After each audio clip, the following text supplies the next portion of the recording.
नमस्कार, स्वागत है आपका फिल्म जिला पर। मैं हूं आपका दोस्त विशाल और आज हम कंटिन्यू करेंगे वेब सीरीज स्कैम 1992 को। अगर आपने एपिसोड 1, 2 और 3 नहीं देखा दिन पहले आप उसे देख लीजिए, link in the description. 1991 Bombay grand hotel. Suchita Dalal से मिलने आता है एक आदमी। फिर वो दोनों बातचीत करते हैं हर्षद मेहता को लेकर। वो दोनों बात करते हैं कि हर्षद को फंड्स मिल कहाँ से रहे हैं मार्केट में डालने के लिए। वो आदमी सुचिता को बताता है कि दिल्ली जेब में है हर्षद की, और एक कॉल करते ही सभी इंस्टीट्यूशंस हर्षद को फंड देने लगते हैं। 1991 न्यू दिल्ली।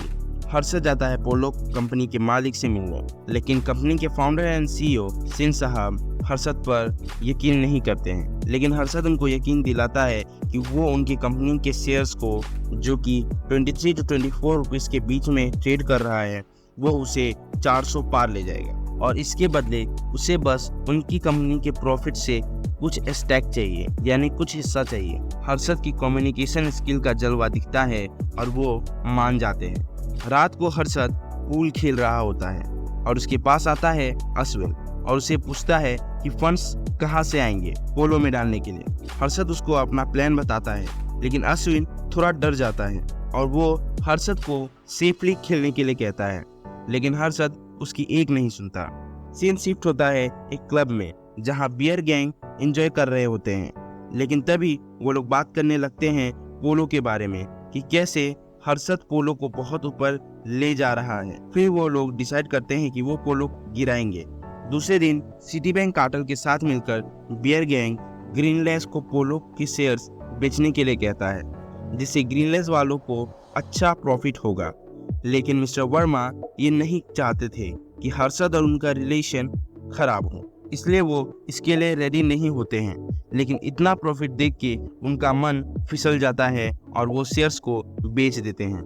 सीन शिफ्ट होता है और हम देखते हैं सुचिता और देवाशीष को, जो हर्षद को एक्सपोज करने में लगे हुए थे।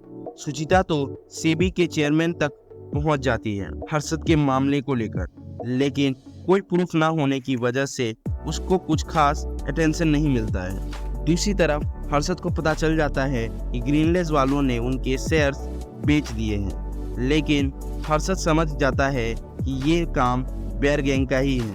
हर्षद फिर मिलता है मिस्टर सीतारमन से और उनसे लेता है 500 करोड़ के चेक एसबीआई से, और वो उसके बदले एसजीएल मांगता है, लेकिन हर्षद कहता है कि वो बीआर दे देगा। दूसरी तरफ आरबीआई को पता चलता है कि कुछ तो प्रॉब्लम हो रही है एसबीआई के सिक्योरिटी ट्रांजैक्शंस में।